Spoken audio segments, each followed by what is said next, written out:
فأنا ناصح لإخواني بالصدع بالحق تبيض وجوههم. السكوت في مسألة الحزبية يضرها، فاصدع بما تؤمر وأعرض عن المشركين.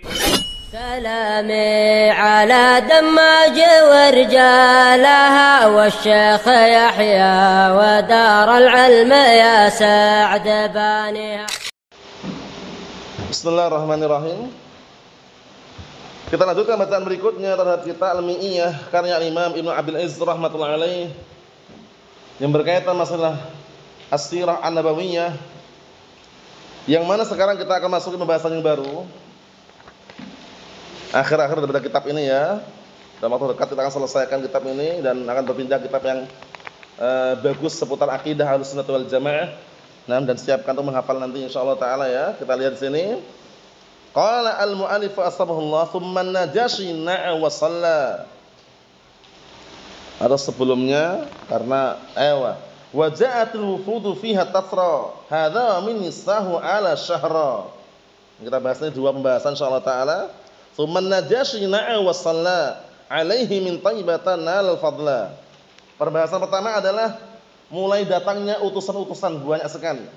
Paham ya? Nah, pada tahun 9 Hijriah. Paham ya? Dari tahun itu juga Rasulullah SAW bersumpah untuk tidak mendatangi istrinya yang dikenal dengan Ila. Paham ya? Nah, selama sebulan.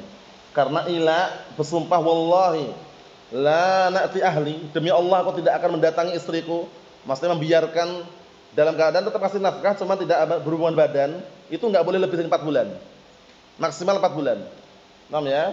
Nah, ini kan sebulan. Kalau Rasulullah sebulan ini ya, nanti kita lihat kisahnya bagaimana. Karena Ila yang dilarang itu adalah ketika lebih dari 4 bulan.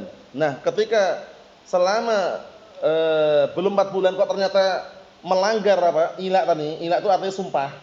Bersumpah wallahi demi Allah aku tidak akan berhubungan badan dengan istriku misalkan. Nah, itu namanya apa? Ila namanya. Nah, itu enggak boleh melebihi 4 bulan. Paham? Kalau selama 4 bulan itu ternyata batal, masa baru bulan pertama langsung berhubungan, bayar kafarah. Kafarah hanya seperti kafaratul yamin. Paham ya? Kafaratul yamin 3 pilihan kan?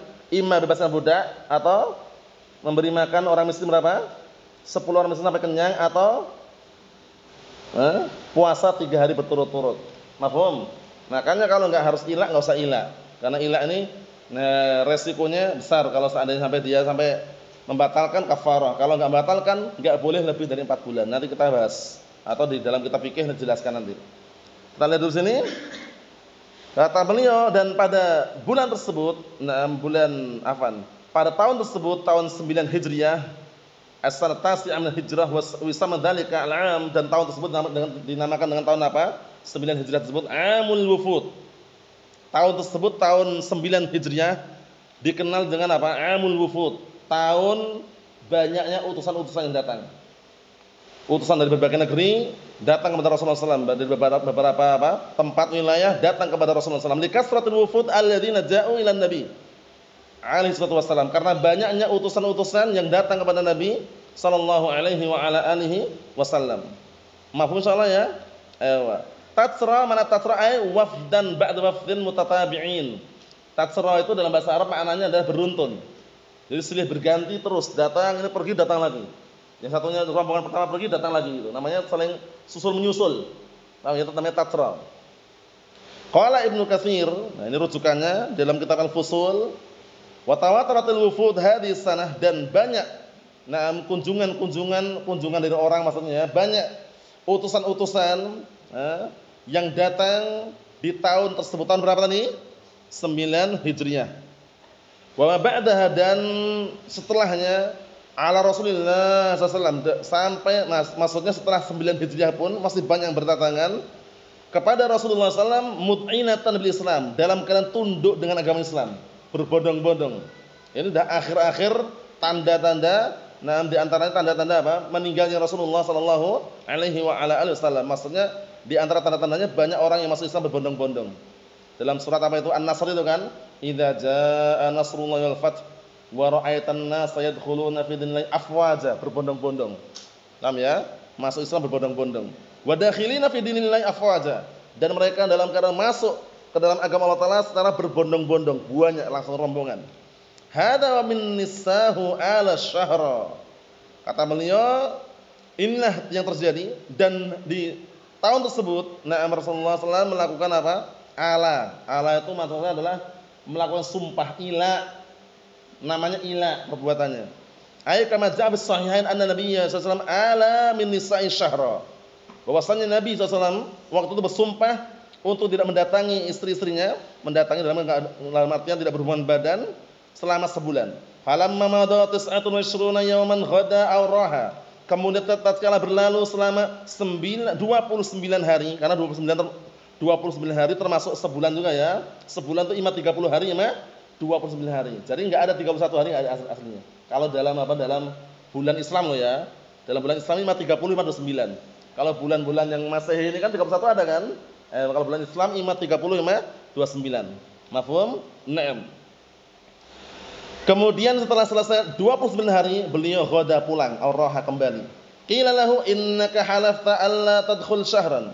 Sesungguhnya engkau bersumpah tidak akan masuk kepada istri-istri selama sebulan. Faqala inna syahra yakunu 29 yauman. Kemudian beliau mengatakan sesungguhnya sebulan itu 29 hari. Wa ma'na ala min nisa ay halafa alaihi wassalam alla yadkhul alaihinna syahran kamilan. Ini termasuk definisi daripada ila. Jadi Rasulullah SAW waktu itu bersumpah alaihi wassalam untuk tidak masuk kepada istri-istri mereka selama istri-istri beliau selama sebulan penuh. Ini enggak masalah. Kalau mengharuskan enggak masalah. Karena masih sebulan. Yang dilarang itu barakallahu fiik melebihi 4 bulan, maksimal 4 bulan. Paham ya? Nah, ketika belum 4 bulan ternyata sudah berhubungan badan, batal berarti membayar kafarah. Karena ila ini adalah lafaz sumpahnya wallahi. Ada lafaz sumpahnya. Paham ya? Makanya untuk sumpah ini kalau enggak diharuskan untuk sumpah enggak usah bermudah-mudahan sumpah.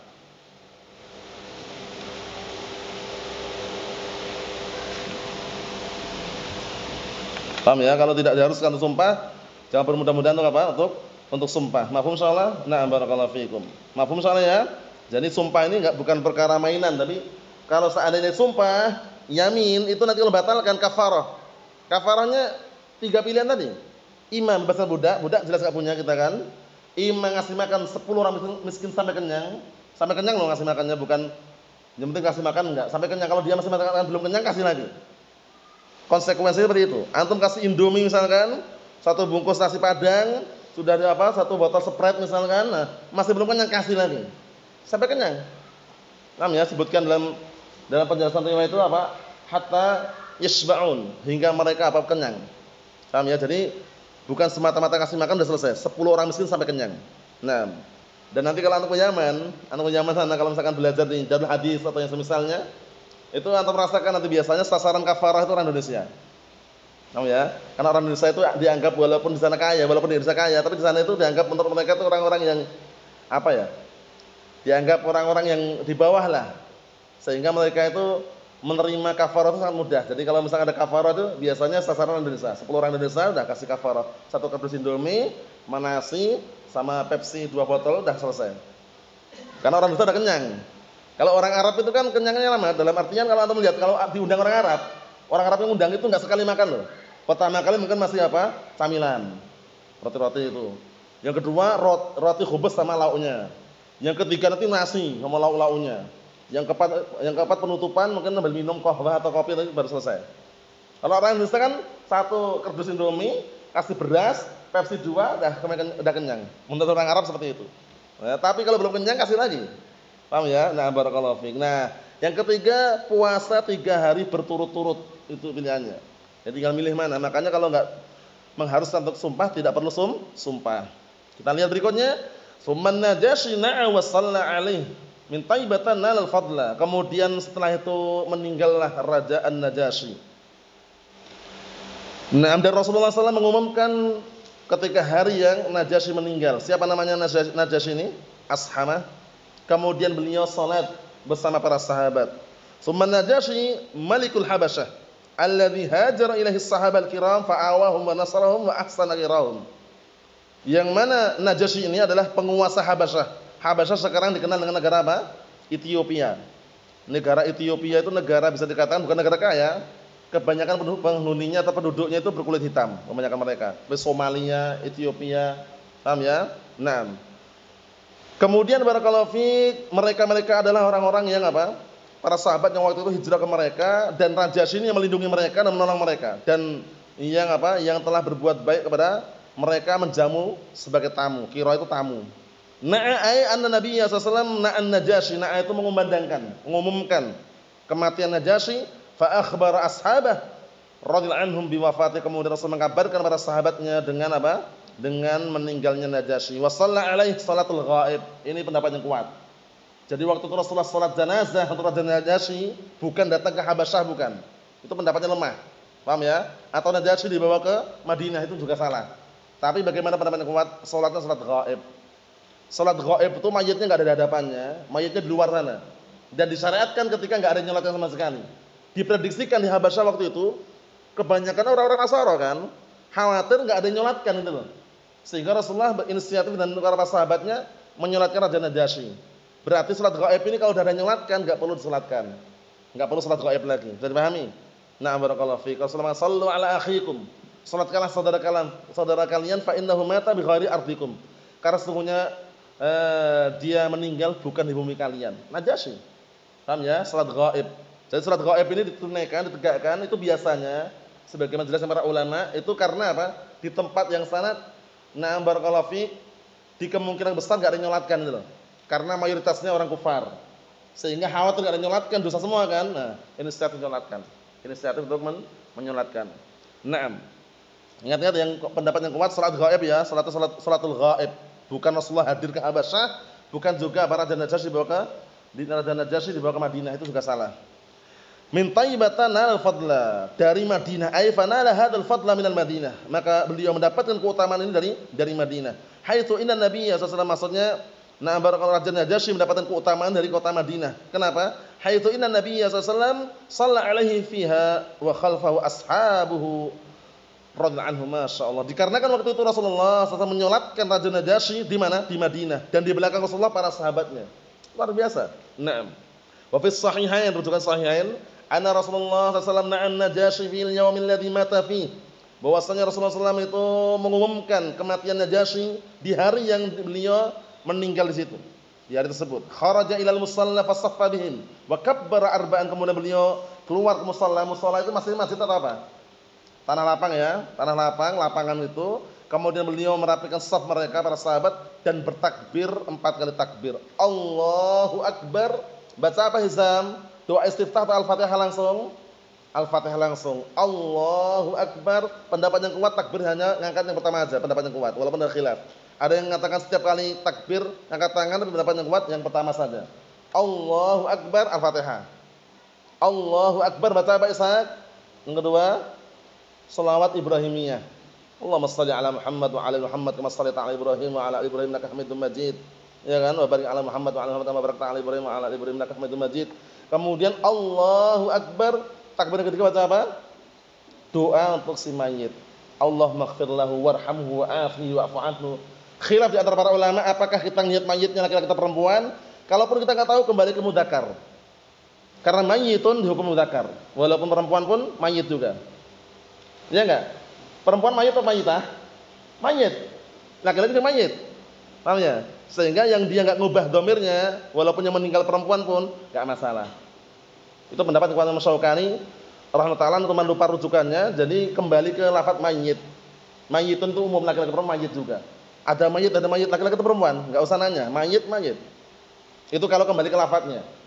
Ada yang mengubah dhamir karena mungkin jelas itu perempuan, enggak disalahkan juga. Allahumma ighfir laha warhamha wa'afiha wa'fu anha kalau perempuan. Ya kan? Naam. Wa abdil dara khairan dariha. Kemudian ila akhirah, doa untuk si mayit. Nah, kalau laki-laki Allahumma ighfir lahu warhamhu wa'afihi wa'fu anhu ila akhirah. Faham maksudnya ya? Nah, itu kalau antum kembalikan ke dhamir yang mudzakkar tadi untuk maknanya adalah mayit, enggak masalah. Paham? Nah, barakallahu fiik. Karena terlupakan tepatnya kalau tidak salah itu Ahkamul Janaiz. Yang mukhtasarnya yang diringkas oleh Syekh Abdul Riyani itu ada di bawahnya itu. Kalau tidak salah ringkasannya di situ ada sebutkan bahwasanya untuk masalah dhamir kalaupun enggak diubah enggak masalah.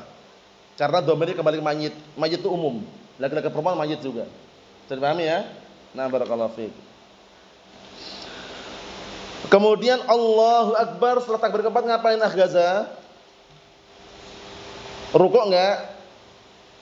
Sujud enggak? Terus setelah takbir keempat ngapain?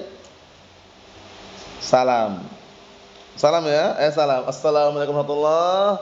Assalamualaikum warahmatullahi. Apakah safnya itu harus barakallahu fik 3 saf? Padahal sebelah-sebelahnya belum sempurna. Wallahu alam. Kalau pendapat yang kuatkan sebagian para ulama, kalau seandainya dia bersaf, maka dibikin saf sebagaimana safnya salat, cuman tidak berjarak karena rukuk dan sujud. Paham ya? Kalau dibikin 3 silakan saf pertama penuhi dulu. Baru berikutnya. Paham ya? Nah, karena untuk saf ini ya namanya rapat dan lurusnya saf ini berlaku umum. Cuman belakangnya tidak harus berjarak karena enggak ada rukuk, enggak ada sujud. Paham ya? Ada adzan atau qomat enggak? Enggak ada. Mafhum? Naam. Wallahu a'lam bissawab. Alhamdulillah.